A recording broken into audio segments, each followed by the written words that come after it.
شهر رمضان الذي أنزل فيه القرآن هدى للناس وبينات من الهدى والفرقان. تمام قسم کی تعریف، توصیف، کبریائی و بڑائی، ہر قسم کی عبادت ایک اللہ کے لیے لائق و زیبا ہے. سبحان اللہ و بحمدہ، سبحان اللہ العظیم. درود و سلام و اللہ کے آخری نبی محمد رسول اللہ صلی اللہ علیہ وسلم پر صلوات اللہ وسلامہ علیہ. خواتین کی جانب سے ایک شکایت یہاں پہنچی ہے. یہ پہلی اور آخری شکایت ہے، اس بات کا خیال کریں. پیارے نبی صلی اللہ علیہ وسلم نے بیان فرمایا الطہور شطر الایمان، پاکی صفائی آدھا ایمان ہے. مومن پاک صاف ہوتا ہے، اپنی جگہوں کو پاک کرتا ہے. وَأَنَّ الْمَسَاجِدَ لِلَّهِ، مسجد اللہ کا گھر ہے، مسجد کو پاک صاف رکھنا ہماری ذمہ داری ہے. بہت سے چھوٹے بچے ہیں جو خواتین کے دائرے میں کچھ چیزیں کھاتے ہیں، اس کو ڈسٹ بن میں پھینکے بغیر یہاں وہاں پھینک دیتے ہیں. تو والدین سے پرخلوص گزارش کی جاتی ہے کہ صفائی کا خیال رکھیں اور اپنے بچوں کی دیکھ بھال کریں. ابھی میں نے آپ کے سامنے سورہ انعام کی 3 آیتیں پڑھی ہیں. سورہ انعام قرآن مجید کا 6واں سورہ ہے. یہ سورہ انعام مکہ میں نازل ہوا، سورۃ الانعام مکہ میں نازل ہوا، مگر اس کی 3 آیتیں مدینہ میں نازل ہوئے. پورا سورہ مکہ میں نازل ہوا اللہ کے نبی پر، لیکن 3 آیتیں سورہ انعام کی ایسی ہے جو مدینہ میں نازل ہوئے. آیت نمبر 151، 152، 153. یہ سورہ انعام کی 3 آیتیں جو مدینہ میں نازل ہوئی ہے، باقی کا پورا سورہ اللہ تعالیٰ نے مکہ میں نازل کیا. ان 3 آیتوں کے بارے میں عبداللہ ابن مسعود رضی اللہ تعالیٰ عنہ کہتے ہیں اگر کسی کو رسول اللہ صلی اللہ علیہ وسلم کی آخری وصیت کو دیکھنا ہے، اگر کوئی چاہتا ہے کہ وہ رسول اکرم کی آخری وصیت کو دیکھے تو وہ سورہ انعام کی ان 3 آیتوں کو دیکھے. پھر عبداللہ بن مسعود نے ان 3 آیتوں کی تلاوت کی. تو اللہ کے رسول صلی اللہ علیہ وسلم کی وصیت ہے، اوپر سے اللہ تعالیٰ کا یہ حکم ہے. تو یہ سورہ انعام کی 3 آیتیں بہت معنی خیز ہے، بہت زبردست ہے. یہ اس لیے زبردست ہے، یہ اس لیے ضرورت ہے کیونکہ یہ جو 10 آیتیں، یہ 3 آیتوں میں جو 10 باتیں کہی گئی ہیں، یعنی اللہ تعالیٰ نے 10 چیزوں کو حرام کر دیا ہے ان 3 آیتوں میں. سورہ انعام آیت نمبر 151، 152، 153. ان 3 آیتوں میں اللہ رب العالمین نے 10 چیزوں کو حرام کر دیا. کتنی؟ 10. یہ 10 چیزیں تورات میں بھی لکھی گئی تھی اور موسیٰ علیہ السلام پر نازل ہونے والی کتاب تورات میں بھی ان 10 چیزوں کا ذکر تھا. معلوم یہ ہوا کہ 10 چیزیں جو اللہ نے ان 3 آیتوں میں حرام کی ہے، وہ 10 چیزیں بنی اسرائیل پر بھی حرام تھی. تورات میں اس بات کا ذکر موجود ہے. یہ 10 چیزیں بنی اسرائیل کے لیے بھی حرام تھی، اس امت کے لیے بھی حرام ہیں، اور یہ حرام چیزوں سے ہر مومن کو بچنا چاہیے. حرام چیزیں، حرام کا مطلب جب بندہ لفظ حرام سنے الرٹ ہو جائے، گھبرا جائے کہ اللہ نے اس چیز کو حرام کر دیا ہے. جو شخص اللہ کی حرام کردہ چیزوں کا استعمال کرتا ہے اللہ کو غصہ آتا ہے، اللہ طیش میں آتا ہے کہ بندہ جانتے ہوئے بھی حرام کا استعمال کرتا ہے. تو یہ 10 باتیں جس کو اللہ نے نصیحت کے طور پر اپنے بندوں کو سمجھائی کہ ان چیزوں سے بچے رہو، یہ حرام ہے، یہ تم پر بھی حرام تھے اور اس سے پہلے بنی اسرائیل پر بھی اللہ تعالیٰ نے ان 10 چیزوں کو حرام کر دیا ہے. کہا اللہ تعالیٰ نے قُلْ تَعَالَوْا أَتْلُ مَا حَرَّمَ رَبُّكُمْ عَلَيْكُمْ، اے اللہ کے نبی صلی اللہ علیہ وسلم آپ لوگوں سے کہیے آؤ میں تم کو وہ چیزیں بتاؤں گا جو تمہارے رب نے تم پر حرام کر دی ہے، جو تمہارے رب نے تم پر حرام کر دی. اللہ کے نبی نے جس چیز کو حرام کر دیا وہ چیز آج بھی حرام ہے، قیامت تک بھی حرام رہے گی. حرام کو حلال نہیں بنایا جا سکتا اور نہ حلال کو حرام بنایا جا سکتا ہے. تو اللہ کے نبی پر یہ جو آیت نازل ہوئی مدنی زندگی میں، تو تب سے لے کر اب تک اور قیامت تک سارے لوگوں کے لیے یہ چیزیں حرام ہیں. اللہ کے نبی کہتے ہیں آؤ میں تم کو وہ باتیں پڑھ کر سناؤں جو تمہارے رب نے تم پر حرام کر دی ہے. سب سے 10 باتوں میں سب سے پہلی چیز جو اللہ تعالیٰ نے حرام کی، کہا اللہ تشرکو بہ شیئا، اللہ تعالیٰ نے شرک کو حرام کر دیا ہے. شرک کو حرام کر دیا ہے، شرک حرام ہے، اور جو شرک کرتا ہے اسے مشرک کہا جاتا ہے. مشرک کیا ہے؟ حرامی ہے. شرک حرام ہے اور مشرک حرامی ہے. شرک ظلم ہے اور مشرک ظالم ہے. شرک خبیث ہے تو اللہ نے شرک سے روکا ہے اور ساری قوموں کا اللہ نے شرک سے روکا ہے. شرک بنی اسرائیل پر بھی حرام تھا, اس سے پہلے تمام قوموں پر بھی حرام تھا, اس امت پر بھی, اور قیامت تک آنے والی ساری نسلوں کے لیے یہ پیغام ہے کہ اللہ کے ساتھ کبھی کسی کو شریک نہیں کرنا. اللہ تعالیٰ آگے کی آیتوں میں کہتا ہے قل ان صلاتی و نسکی و محیایا و مماتی للہ رب العالمین. اے اللہ کے نبی آپ کہہ دیجئے میرا جینا, میرا مرنا, میری نماز, میری قربانی, ہر چیز اللہ رب العالمین کے لیے ہے. میں اللہ کے ساتھ کبھی کسی کو شریک نہیں ٹھہراتا. کیوں؟ کیونکہ شرک سب سے بدترین ظلم ہے, یہ بہت بڑا گناہ ہے. اللہ تعالیٰ نے جو 10 چیزیں بندوں پر حرام کی, ان میں سے سب سے پہلی چیز یہ ہے کہ بندہ صرف ایک اللہ کی عبادت کرے, اللہ کے علاوہ کسی اور کی عبادت نہ کرے. بار بار اللہ نے قرآن میں شرک کا تذکرہ کیا, توحید کی خوبیوں کو بیان کیا, یہ بتانے کے لیے کہ اللہ شرک کو پسند نہیں کرتا. گزشتہ درس میں ہم نے آپ کے سامنے بتایا کہ اللہ شرک سے اتنی نفرت کرتا ہے کہ اللہ نے ایک جگہ 18 انبیاء کا نام لے کر کے کہا کہ اگر یہ 18 انبیاء بھی اللہ کے ساتھ کسی کو شریک کرتے تو اللہ ان کے بھی عمل کو برباد کر دیتا. شرک اللہ کو پسند نہیں ہے. رائی کے دانے کے برابر بھی گنجائش نہیں ہے کہ آپ اللہ کے ساتھ کسی کو شریک ٹھہراؤ. عبادت ہوگی تو صرف اللہ کی ہوگی, اللہ کو چھوڑ کر بندہ کبھی کسی کی عبادت نہیں کر سکتا. پیارے نبی نے اپنی پوری زندگی میں لوگوں کو شرک سے ڈرایا ہے, توحید کی طرف بلایا ہے, توحید سمجھائی ہے. لوگوں اللہ کی ذات میں کسی کو شریک نہ ٹھہرانا. یاد رکھنا شرک کرنے والا بڑی دور کی گمراہی میں جا کے گرتا ہے. دوسری چیز جو اللہ تعالیٰ نے حرام ٹھہرائی ہے یا اللہ اس کے رسول نے ہم کو پر حرام بتایا ہے, کہا وبالوالدین احسانا, والدین کی نافرمانی کرنا حرام ہے. اللہ نے کہا والدین کے ساتھ اچھا سلوک کرو, والدین کی فرما برداری کرو. والدین کی نافرمانی کرنا بہت سنگین اور بہت خطرناک جرم ہے. بلکہ سورہ بنی اسرائیل میں اللہ نے کہا وَقَضَى رَبُّكَ أَلَّا تَعْبُدُوا إِلَّا إِيَّاهُ, اللہ نے کہا تیرے رب نے یہ فیصلہ کر دیا. رب کا فیصلہ بدلا نہیں جا سکتا. تیرے رب نے یہ فیصلہ کر دیا اللہ تعبدو, کہ اس کے علاوہ کسی اور کی عبادت نہیں کرنا. اللہ نے کیا کہا؟ اللہ کے علاوہ کسی اور کی. اس کے بعد اللہ ماں باپ کی نافرمانی کرنا کتنا بڑا جرم ہے. محدثین کہتے ہیں اللہ نے قرآن میں جہاں جہاں لوگوں کو شرک سے روکا ہے, شرک کے فوراً بعد اللہ نے والدین کے ساتھ حسن سلوک کرنے کا حکم دیا. اس کا مطلب یہ ہے کہ اللہ کے حقوق کے بعد بندے جو سب سے پہلے جس کا حق ادا کرے وہ کون ہے؟ ماں باپ ہے. اللہ کے بعد ماں باپ کا حق بنتا ہے کہ بندے ماں باپ کی فرما برداری کرے. اللہ نے کہا کہ اللہ نے یہ فیصلہ کر دیا ہے کہ اس کی ذات میں کسی کو شریک نہ ٹھہرایا جائے. وبالوالدین احسانا, اور والدین کے ساتھ اچھا سلوک کرے. اس کا مطلب والدین کی نافرمانی کرنا شرک کے بعد سب سے بدترین جرم ہے. آگے اللہ کہتا ہے اما یبلغن عندک الکبر احدہما, تمہارے والدین میں سے دونوں یا دونوں میں سے ایک, ماں باپ یا ماں باپ میں سے کوئی ایک بڑھاپے کی عمر کو پہنچ جائے, فلا تقل لہما اف ولا تنہرہما, تو تم اپنے ماں باپ سے ڈانٹ ڈپٹ نہیں کرنا, ان کو اونچی آواز میں بات نہیں کرنا, ماں باپ کے سامنے زور سے بات نہیں کرنا, چلا کے بات نہیں کرنا, ماں باپ کے ساتھ نرمی سے بات کرنے کا حکم دیا گیا. اللہ نے کہا ولا تقل لہما اف, ان کے سامنے اف تک نہ بولنا. اف یہ جو تکلیف دینے والا سب سے ہلکا لفظ ہے اف کا. اللہ تعالیٰ نے ولا تنہرہما وقل لہما قولا کریما, جب بھی ماں باپ سے بات کرنا پیار کے ساتھ شفقت کے ساتھ بات کرنا. اس کے بعد اللہ تعالیٰ کہتا ہے وخفض لہما جناح الذل من الرحمہ, جب ماں باپ کے سامنے آؤ تو رحمت کے ساتھ ان کے سامنے عاجزی کے ساتھ کھڑے ہو جاؤ, اپنے بازوؤں کو اپنے ماں باپ کے لیے بچھا دو.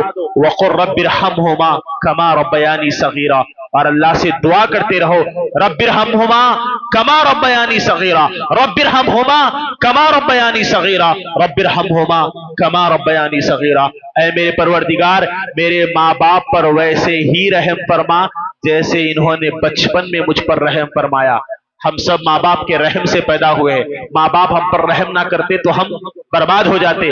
یہ ماں باپ کی رحمت, ان کا پیار, ان کی شفقت ہے کہ ایک بچہ بچپنے سے جوانی کی عمر کو پہنچتا ہے. ماں باپ کی محبت کی قدر کریں, ان کے ساتھ اچھا سلوک کریں. اللہ تعالیٰ نے حرام کر دیا ہے کہ لوگ والدین کی نافرمانی سے بچے. والدین کی نافرمانی یہ تم پر حرام ہے. اگر تم والدین کی نافرمانی کرو گے اللہ تعالیٰ تمہاری نفل عبادتوں کو قبول نہیں کرے گا. تراویح کی نماز ہم نے پڑھی, تراویح کی نماز پڑھنا نفل ہے. اس کے علاوہ بندہ بہت ساری نفل عبادتیں کرتا ہے. اللہ تعالیٰ عبادتوں کو قبول نہیں کرتا اگر ماں باپ کی نافرمانی کرو گے تو ماں باپ کے ساتھ اچھا سلوک کرے. علی رضی اللہ تعالیٰ عنہ کہتے ہیں ماں باپ کو تکلیف دینے والا سب سے ہلکا لفظ اف ہے. کیا ہے؟ کوئی بندہ اپنے ماں باپ کے سامنے آ کر بولتے اف، یہ کیا بات؟ یہ اف کہنا اللہ نے اس کا ذکر کیا قرآن میں، وَلَا تَقُلْ لَهُمَا اف، ماں باپ کو اف تک نہ کہنا. علی رضی اللہ تعالیٰ عنہ کہتے ہیں ماں باپ کو تکلیف دینے والا سب سے ہلکا لفظ اف ہے، اور اللہ یہ بھی برداشت نہیں کر سکتا کہ کوئی بچہ یا بچی اپنے ماں باپ کے سامنے اف تک بولے. اللہ کو یہ بھی برداشت نہیں ہے. تو لہٰذا جو دوسری چیز تم پر حرام کر دی گئی ہے وہ ماں باپ کی نافرمانی ہے. پہلی چیز شرک، دوسرا ماں باپ کی نافرمانی، تیسرا اللہ تعالیٰ نے کہا وَلَا تَقْتُلُوا أَوْلَادَكُمْ مِنْ إِمْلَاقٍ نَحْنُ نَرْزُقُهُمْ وَإِيَّاهُمْ. اللہ تعالیٰ کہتا ہے کہ تم کھانے کھلانے کے ڈر سے، رزق کے ڈر سے اپنی اولاد کا قتل نہ کرو. اولاد کا قتل کر دینا، بچہ پیدا ہوا ہے یا بہت زیادہ اللہ تعالیٰ نے آپ کو اولاد سے نواز دیا ہے، اولاد کی تعداد دیکھ کر گھبرا گئے، اولاد کے پیدا ہونے کے بعد آپ کو خوف ہوا کہ میں ان بچوں کی پرورش کیسے کر سکوں گا، اس کو کیسے کھلاؤں گا، اس کو کیسے پالوں گا، میرے پاس پیسہ نہیں ہے، میرے پاس وہ نہیں ہے، میں اپنی اولاد کی پرورش نہیں کر سکتا. تو اولاد کو ان کے مستقبل کو سوچ کر کے ان کا قتل نہ کرو. اللہ کہتا ہے اولاد کا قتل نہ کرو. اللہ نے بڑی پیاری بات کہی، کہا اللہ تعالیٰ نے نحن نرزقکم وإیاہم، ہم تم کو بھی کھلاتے ہیں ان کو بھی کھلاتے ہیں. رازق ہے اللہ، واللہ خیر الرازقین، اللہ بہترین کھلانے والا ہے. اللہ تم کو بھی کھلائے گا، تمہاری اولاد کو بھی کھلائے گا. بھوک کے ڈر سے، اب مال کے خوف سے یا بچوں کی پرورش کے خوف سے اپنی اولاد کا قتل نہ کرو. اولاد کا قتل کرنا یہ حرام ہے تم پر. زمانے جاہلیت میں لوگ اپنی اولادوں کا قتل کرتے تھے. غریب ماں باپ اپنی اولادوں کو قتل کر دیا کرتے تھے، یہی سوچ کر کے ہم ان کو کیسے پالیں گے، کیسے بڑا کریں گے. تو اللہ کہتا ہے نہیں، اپنی اولاد کا قتل نہیں کر سکتے تم، اولاد کا قتل کرنا تم پر حرام ہے. اور اسی طرح زمانے جاہلیت میں نبی صلی اللہ علیہ وسلم کے آنے سے پہلے عرب میں یہ دستور چلا کہ لوگ بیٹی کی ولادت کو معیوب سمجھتے تھے، بیٹی کی ولادت کو گندا سمجھتے تھے، بوجھ سمجھتے تھے بیٹیوں کو. اسلام نے آ کر بتلایا بیٹی کا کیا مقام ہے اسلام میں. سبحان اللہ، اللہ کے نبی صلی اللہ علیہ وسلم نے، اسلام نے عورت کا مقام بتایا، بیٹیوں کی پرورش پر جنت کی بشارت دی گئی. سبحان اللہ. تو اللہ کہتا ہے اولاد کا قتل نہ کرو، بلکہ اگر کوئی اپنی اولاد کا قتل کرے گا، اللہ تعالیٰ کہتا ہے وَإِذَا الْمَوْءُودَةُ سُئِلَتْ، قیامت کے دن اللہ تعالیٰ زندہ دفن کی گئی بچی سے پوچھے گا. ذرا غور سے سننا، بہت اہم نکتہ ہے. وَإِذَا الْمَوْءُودَةُ سُئِلَتْ، زندہ دفن کر دی گئی لڑکی سے اللہ پوچھے گا بِأَيِّ ذَنبٍ قُتِلَتْ، بتا تجھے کس گناہ میں قتل کر دیا گیا، تجھے کیوں مار دیا گیا. اللہ نے کس سے سوال کیا؟ بچی سے سوال کیا. زندہ جس بچی کو زندہ دفنا دیا گیا تھا، اللہ نے اس بچی سے سوال کیا تجھے کس گناہ میں دفن کر دیا گیا، تجھے کس گناہ میں زندہ دفنا دیا گیا، تجھے کیوں قتل کر دیا گیا، حق کیا ہے. سوال کس سے کرنا چاہیے تھا؟ قتل کرنے والے سے نا. آپ نے کسی کو مارا تو میں مارنے والے سے نہیں پوچھوں گا کہ تجھے کیوں مارا گیا، مارنے والے کو پوچھوں گا کہ تو نے کیوں مارا. لیکن اللہ قیامت کے دن قتل کرنے والوں کو نہیں پوچھے گا کہ تو نے کیوں مارا، اللہ مقتول قتل ہونے والوں سے پوچھے گا کہ تجھے کیوں مار دیا گیا. اس کی تفسیر میں حافظ ابن حجر رحمہ اللہ کہتے ہیں قیامت کے دن رحمان بڑے غصے میں ہوگا، اس کے غصے کی وجہ سے وہ قاتلوں کی طرف دیکھنا بھی پسند نہیں کرے گا، اس لیے مقتولوں سے سوال کرے گا. اللہ قاتلوں کی طرف دیکھنا بھی پسند نہیں کرتا. جنہوں نے کسی نفس کا قتل کیا ہو، اللہ قاتلوں کی طرف دیکھنا بھی پسند نہیں کرتا. اس کا غصہ اس بات کی اسے اجازت نہیں دیتا کہ اللہ قاتلوں کی طرف دیکھے، اس لیے اللہ مقتولوں سے سوال کرے گا. قتل بہت بڑا گناہ ہے. اللہ کہتے ہیں کہ تم رزق کے خوف سے اپنی اولاد کا قتل نہ کرو، جو اپنی اولاد کا قتل کریں گے یہ تم پر حرام ہے. 3 نمبر 4 اللہ تعالیٰ کہتا ہے وَلَا تَقْرَبُوا الْفَوَاحِشَ مَا ظَهَرَ منہا وما بطن، تم ہرگز بھی بے حیائی، فحاشی اور برائی کی طرف نہ جاؤ، چاہے وہ ظاہر ہو چاہے وہ چھپی ہوئی ہو. بے حیائی کی طرف نہیں جانا، فحاشی کی طرف نہیں جانا، برے کاموں کی طرف نہیں جانا. فحاشی، بے حیائی، ننگا پن، ناچ گانا، میوزک، یہ ساری چیزیں بے حیائی ہے. تم فحاشی کی طرف نہ جانا. ایک انسان فحاشی یا تو کھلے عام کرتا ہے یا تو چھپ کر کے کرتا ہے. کھلے عام فحاشی، ایک انسان اللہ تعالیٰ نے غیر محرموں کے بارے میں کہا کہ کوئی انسان کسی غیر محرم سے بات نہیں کر سکتا. ایک نوجوان لڑکی ہے، آج کا دور بے حیائی کا دور، سوشل میڈیا کا دور. ایک نوجوان لڑکا عشق کے فتنے میں مبتلا ہے، لڑکی سے چیٹ کر رہا ہے، بات کر رہا ہے، راتیں گزر رہی ہے، بے حیائی تصویریں ایک دوسرے کو بھیجی جا رہی ہے، گندے پیغامات دیے جا رہے ہیں. یہ بے حیائی ہے، یہ بے حیائی ہے. اللہ تعالیٰ نے اس کو حرام قرار دیا ہے. اللہ کے نزدیک یہ حرام ہے، کوئی کسی سے ایسا کام نہیں کر سکتا. اس کے بعد ایک پوشیدہ بے حیائی یہ ہے کہ بندہ بند کمروں میں ہو اور گندی تصویریں دیکھے، بے حیائی فلمیں دیکھیں، بلو فلمز کا استعمال کرے، گندی چیزیں دیکھے. بے حیائی ہے. تم دیکھو نہ دیکھو، اللہ تمہیں ہر وقت دیکھ رہا ہے. الم یعلم بان اللہ یرا، کیا تمہیں ڈر نہیں ہے کہ تمہارا پروردگار تمہیں دیکھ رہا ہے؟ اللہ دیکھ رہا ہے. اللہ تمہاری آنکھوں کی خیانت کو جانتا ہے، اللہ تمہارے پیغامات کو جانتا ہے، اللہ تمہاری حرکتوں کو جانتا ہے. اللہ سے ڈرو. بے حیائی سے اللہ نے بچنے کا حکم دیا. ہر قسم کی بے حیائی سے اپنے آپ کو بچا کر رکھو. اللہ نے قرآن مجید میں کہا وَلَا تَقْرَبُوا الزِّنَا، تم زنا کے قریب نہ جاؤ. اِنَّهُ كَانَ فَاحِشًا، بے شک زنا بہت بڑی بے حیائی ہے. وَسَاءَ سَبِيلًا، اور بہت برا راستہ ہے. زنا بہت برا راستہ ہے. اللہ نے کہا وَلَا تَقْرَبُوا الزِّنَا، زنا کے قریب نہ جاؤ. اللہ چاہتا تو ایسا بول سکتا تھا کہ تم زنا مت کرو. کیا مت کرو؟ زنا مت کرو. لیکن اللہ نے یہ نہیں کہا زنا مت کرو، اللہ نے کہا زنا کے قریب نہ کو جاؤ، زنا کے قریب مت جاؤ. تو اللہ نہیں چاہتا کہ بندہ تو زنا کے قریب بھی نہیں جانا، زنا کے قریب بھی نہیں جانا. زنا کرنا تو بہت دور کی بات ہے، زنا کے قریب بھی نہیں جانا. زنا کسے کہتے ہیں؟ ایک مرد کا ایک عورت کے ساتھ ہم بستری کر لینا ناجائز طریقے سے، ناجائز طریقے سے اپنی جسمانی خواہشات کو پورا کر لینا، یہ زنا کہلاتا ہے. یہ زنا ہے. زنا تک پہنچانے والے راستے کیا ہے؟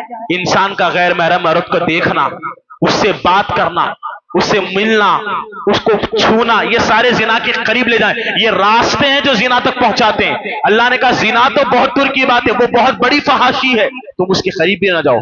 اس کے قریب لے جانے والے اعمال سے روکا گیا ہے.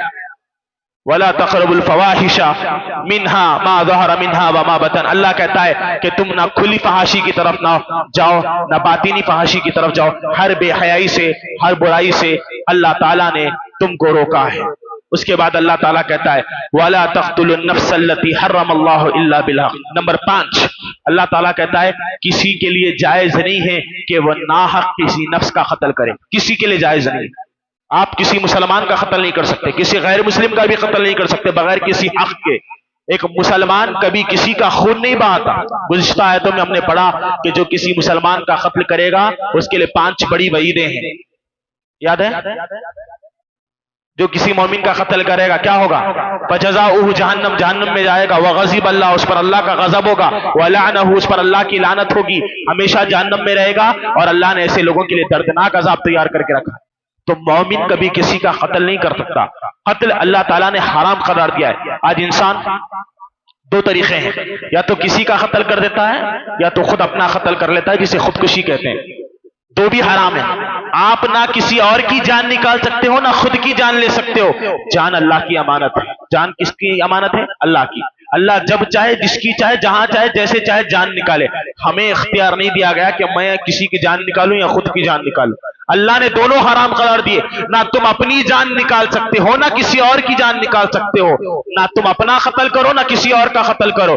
جان اللہ کی امانت ہے، تمہیں اللہ کو دینا ہے.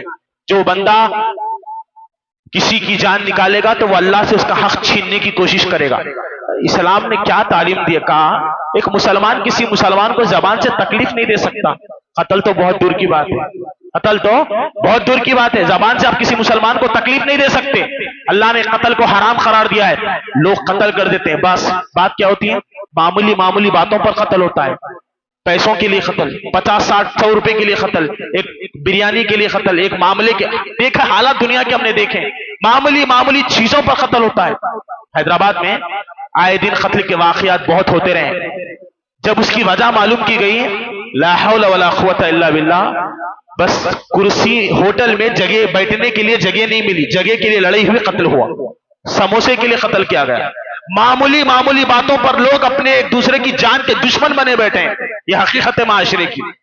نفس کا قتل کرنا حرام ہے. اللہ تعالیٰ کے غصے کی پرواہ کرو. تمہیں غصہ آیا، تم نے اپنے غصے پر قابو نہیں کیا، کسی نفس کو قتل کر دیا، تمہیں یہ لگا کہ تمہارا غصہ بہت زیادہ ہو گیا، تم اللہ کے غصے کی پرواہ کرو. قیامت کے دن جب اللہ غصہ ہوگا تو پھر کیسے بچو گے؟ اللہ کے غصے کی پرواہ کرو. اللہ تعالیٰ قرآن مجید میں فرماتا ہے من قتل نفسا بغیر نفس او فساد فی الارض فکأنما قتل الناس جميعا. اللہ کہتا ہے جو کسی ایک انسان کا قتل کرتا ہے، من قتل نفسا، جو کسی ایک کو مار دیتا ہے، اللہ کے نزدیک وہ ایک کا قاتل نہیں ہے، قتل الناس جميعا، اس نے ساری انسانیت کا قتل کر دیا، وہ ساری انسانیت کا قاتل ہے. ایک انسان کو مارنا ساری انسانیت کو مار دینے کے برابر ہے. اللہ اکبر. قتل کا بڑا معاملہ ہے، اسی لیے اللہ تعالیٰ نے کہا کہ اللہ تعالیٰ نے تم پر قتل کو حرام قرار دیا ہے. 5 چیزیں ہو گئی. نمبر 1 شرک، اللہ نے شرک کو حرام قرار دیا. نمبر 2 ماں باپ کی نافرمانی، جی اولاد کا قتل. نمبر 4 بے حیائی اور فحاشی سے اپنے آپ کو بچانا. نمبر 5 قتل کرنا، کسی نفس کا قتل کرنا.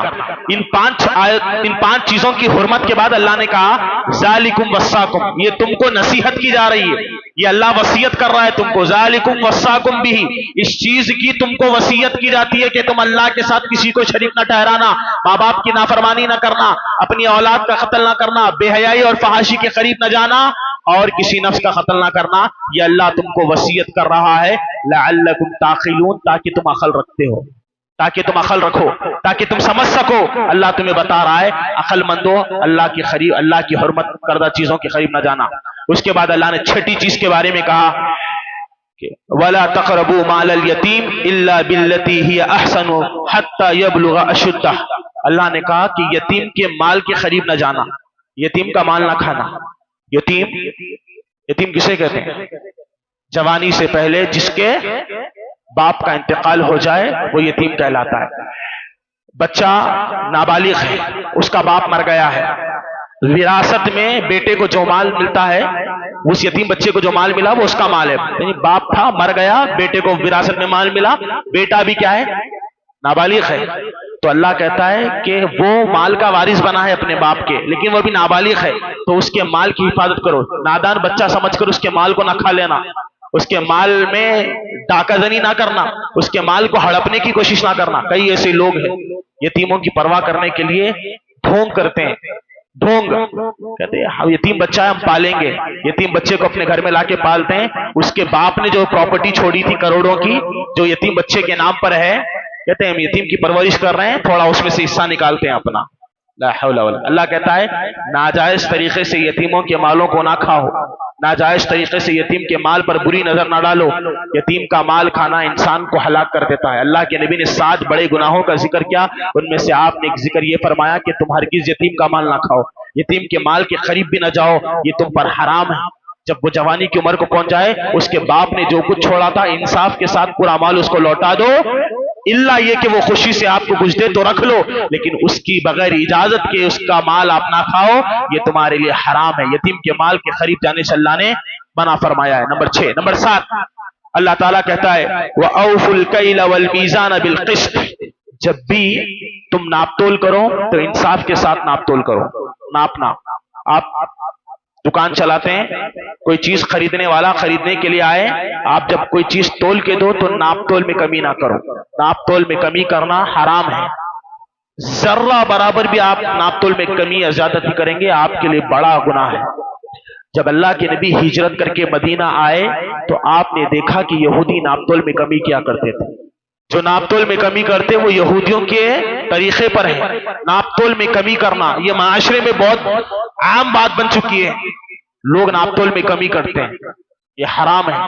چاہے جو بھی طریقہ آپ اپنائیں، اگر آپ انصاف کے ساتھ کریں گے تو ٹھیک ہے، ورنہ ناپ تول میں کمی آپ کو جہنم میں لے جانے والی ہے. اللہ تعالیٰ نے قرآن مجید میں سورہ مطففین نازل کی، ویل للمطففین، اللہ نے ویل کی دھمکی دی، جہنم کی دھمکی دی. جہنم کی آگ ہے ان لوگوں کے لیے جو ناپ تول میں کمی کرتے ہیں. تو اس سے بچنا چاہیے. ناپ تول میں کمی کرنے والا مجرم ہے، اور اللہ اس کے رسول نے اس چیز کو حرام قرار دیا ہے کہ کوئی ناپ تول میں کمی نہ کرے. اس کے بعد اللہ نے کہا لا نکلف اللہ نفسا الا وسعها، ہم کسی بھی نفس پر اس کی طاقت سے زیادہ بوجھ نہیں ڈالتے. اللہ تعالیٰ بندوں پر رحم کرتا ہے، وہ کسی بھی نفس پر اس کی طاقت سے زیادہ اللہ تعالیٰ بوجھ نہیں ڈالتا۔ نمبر 8 اللہ نے کہا وَإِذَا قُلْتُمْ فَعْدِلُوا وَلَوْ كَانَ ذَا قُرْبَى، جب بھی تمہیں بولنے کا موقع ملے سچ بات بولو، گرچہ تمہارے سامنے تمہارے قریبی رشتہ دار بھی کیوں نہ ہو۔ اللہ اکبر، اللہ نے کیا کہا؟ سچ بات بولو۔ وَإِذَا قُلْتُمْ فَعْدِلُوا، جب بھی بولو انصاف کے ساتھ بولو، یہ نہیں کہ سامنے اپنا رشتہ دار کھڑا ہوا ہے بات کو پھیر دیں گے دوسری بات بنا لیں گے، نہیں، انصاف کے ساتھ۔ یا ایھا الذین آمنوا، اللہ تعالیٰ نے کہا اے وہ لوگوں جو ایمان لائے ہو، قولوا وقولوا قولا سدیدا، جب بھی بولو تو سیدھی سیدھی اور سچی بات کہو۔ اللہ نے سیدھی سیدھی سچی بات کرنے کا حکم دیا۔ آپ گھر میں ہیں، آپ گھر کے باہر تھے، جاب میں تھے، کام کاج میں تھے، مصروف تھے، شام کو لوٹ کر گھر آئے، بیوی نے آپ کی ماں کے بارے میں آپ سے شکایت کی، آپ کی بیوی نے آپ کی ماں کے بارے میں آپ سے شکایت کی، گھر میں معاملہ ہوا، بیوی کچھ بات کہہ رہی ہے، آپ کی ماں کچھ بات کہہ رہی ہے، بیوی جو کہہ رہی ہے ماں اس کے خلاف بول رہی ہے، ماں جو کہہ رہی ہے بیوی اس کے خلاف بول رہی ہے، آپ نے دونوں کی باتوں کو سنا، اللہ کہتا ہے وَإِذَا قُلْتُمْ فَعْدِلُوا، جب بولو تو صاف، اگر بیوی حق پر ہے تو بیوی کو حق بولو، ماں کو جھوٹ بولو، یہی اسلام سکھاتا ہے۔ ماں غلط ہے تو ماں کو غلط بولا جائے گا، بیوی سچ ہے تو بیوی کو سچ بولا جائے گا۔ بیوی کی محبت میں ماں کو جھوٹا نہ بنا دو، یا ماں کی محبت میں بیوی کو جھوٹا نہ بنا دو۔ اے ایمان والو، جب بھی تمہیں بولنے کا موقع دیا جائے قولا سدیدا، سیدھی سیدھی سچی بات کرو، فعدلوا، انصاف کرو۔ اللہ انصاف کا حکم دیتا ہے، یہ نہیں کہ قریبی رشتہ داروں کی وجہ سے تم لوگوں کے درمیان جھوٹ بولو یا غیر انصاف والا معاملہ کرو، اللہ اس بات کو پسند نہیں کرتا۔ اس لیے جب بھی بات کرو سچی بات کرو، جو ہے وہ بولو یار۔ صحابہ کرام پر ہماری زندگیاں قربان ہو جائے، ہمارے ماں باپ قربان ہو جائے۔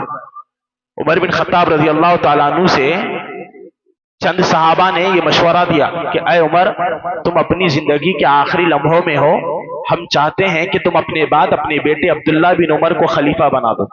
کیا کہا لوگوں نے؟ اے عمر، تم اپنے بعد اپنے بیٹے عبداللہ بن عمر کو خلیفہ کیوں نہیں بنا دیتے؟ عبداللہ بن عمر کے بارے میں عمر بن خطاب نے جو بات کہی تھی، کہا میرا بیٹا جسے طلاق دینے کا طریقہ نہیں آتا، تم چاہتے ہو کہ میں ایسے آدمی کو تمہارا خلیفہ بناؤں؟ اپنے بیٹے کے بارے میں کہا، اپنے بیٹے کے بارے میں عمر بن خطاب کہتے ہیں تم کہتے ہو کہ عبداللہ بن عمر کو میں تمہارا خلیفہ بناؤں، میرے بیٹے کو طلاق دینے کا طریقہ نہیں آتا، میں تم چاہتے ہو کہ تم اس کو خلیفہ بناؤ؟ یہ نہیں کہ بیٹے کی محبت میں نہیں، لوگ کہہ رہے ہیں بیٹے کا مشورہ دے رہے ہیں کہ بیٹے کو خلیفہ بنا دیا جائے، نہیں بنا سکتا۔ عمر نے انصاف کی بات کی، اس کو نہیں آتا، اس کو نہیں ہے تجربہ خلافت کا۔ اے لوگوں، جب بھی بات کرنے کا موقع ملے انصاف کے ساتھ بات کرو، قریبی لوگوں کو دیکھ کر محبت میں کسی کے ناانصافی نہ کرو، اللہ انصاف کرنے والوں سے محبت کرتا ہے، ناانصافی کرنا جرم ہے۔ اس کے بعد 9ویں چیز اللہ تعالیٰ کہتا ہے وَبِعَهْدِ اللَّهِ أَوْفُوا، اللہ سے جو تم نے وعدہ کیا ہے، اللہ سے جو تم نے وعدہ کیا ہے، اللہ کے وعدے کو پورا کرو۔ کیا وعدہ کیے بھائی ہم اللہ سے؟ ہم نے اللہ سے کیا وعدہ کیا؟ جی، اللہ سے ہم نے توحید کا وعدہ کیا ہے۔ اللہ نے پوچھا تھا الستو بربکم، کیا میں تمہارا رب نہیں ہوں؟ سارے لوگوں نے کہا تھا اللہ تو ہمارا رب ہے۔ ہم نے اللہ سے توحید کا وعدہ کیا ہے۔ دنیا میں ہیں، اللہ کے وعدے سے نہیں پھرنا، جو وعدہ خلافی کریں گے وہ مجرم ہے، حرام ہے تم پر کہ تم وعدہ خلافی کرو۔ اللہ نے کہا اللہ کے وعدے کو پورا کرو، توحید پر زندگی گزارو۔ نمبر 10 اللہ تعالیٰ نے کہا وَأَنَّ هَذَا صِرَاطِي مُسْتَقِيمًا، یہی میرا سیدھا راستہ ہے، یہی میرا سیدھا راستہ ہے، فَاتَّبِعُوهُ، تم اس سیدھے راستے کو اختیار کرو، وَلَا تَتَّبِعُوا السُّبُلَ، غیروں کے طریقوں پر یا گمراہی کے راستے پر نہ چلو، فَتَفَرَّقُوا بِكُمْ عَنْ سَبِيلِهِ، اگر تم ایسا کرو گے تو تم بھٹک جاؤ گے۔ یہ سیدھا راستہ ہے۔ نمبر 10 اللہ نے سیدھا راستہ بتایا ہے، اسی سیدھے راستے پر چلنے کا حکم دیا گیا ہے۔ جو سیدھے راستے کو چھوڑ کر دوسرے راستوں کی طرف جائے گا وہ حرام میں مبتلا ہو جائے گا۔ حرام ہے تم پر اللہ کے راستے کو چھوڑ کر کسی اور کے راستے کو اختیار کرنا۔ اللہ نے کہا ذالکم وصاکم، یہ تمہیں وصیت کی جا رہی ہے، لعلکم تتقون، تاکہ تم اللہ کا تقوی اختیار کرو، اللہ کا تقوی اختیار کرو۔ تو یہ 10 چیزیں جو اس امت پر حرام ہیں، یہ تورات میں بھی یہ چیزیں ذکر تھی جو سابقہ امتوں پر بھی حرام تھی۔ اللہ تعالیٰ ان 10 حرام چیزوں سے ہماری حفاظت فرمائے۔ وہ 10 چیزیں اللہ کے ساتھ غیروں کو شریک کرنا، ماں باپ کی نافرمانی کرنا، اپنی اولاد کا قتل کرنا، فحاشی کی طرف جانا، بے حیائی اور فحاشی کے راستوں کو اختیار کرنا، کسی نفس کا ناحق قتل کرنا، یتیم کا مال کھانا، ناپ تول میں کمی کرنا، اور اللہ سے کیے ہوئے وعدے کو بھول جانا، اور کسی کی محبت میں ناانصافی کے ساتھ بات کرنا، اور اللہ کے راستے کو چھوڑ کر غیروں کے راستے کو اختیار کرنا۔ یہ 10 چیزیں جو تم پر حرام کر دی گئی ہے، اللہ کے نبی کی یہ وصیت ہے اور اللہ کا حکم ہے۔ مجھ کو اور آپ کو اپنی زندگیوں میں ان 10 چیزوں سے بچنا ہے۔ بچیں گے لعلکم تتقون، اللہ تعالیٰ تقوی کی زندگی عطا کرے گا۔ اللہ تعالیٰ سے دعا ہے کہ اللہ تعالیٰ ہم تمام کو ان حرام کردہ چیزوں سے اپنے آپ کو بچانے کی توفیق عطا فرمائے۔ اللہ ہر حرام سے نفرت، ہر حلال سے محبت کرنے کی توفیق عطا فرمائے۔ اللہ جب تک ہم زندہ رکھے قرآن و سنت کے مطابق زندگی گزارنے کی توفیق عطا فرمائے۔ جب ہمارا خاتمہ ہو تو خاتمہ بالخیر عطا فرمائے۔ آمین۔ وآخر دعوانا ان الحمد للہ رب العالمین۔ سبحان ربک رب العزت عما یصفون وسلام علی المرسلین والحمد للہ رب العالمین۔ والسلام علیکم ورحمۃ اللہ وبرکاتہ۔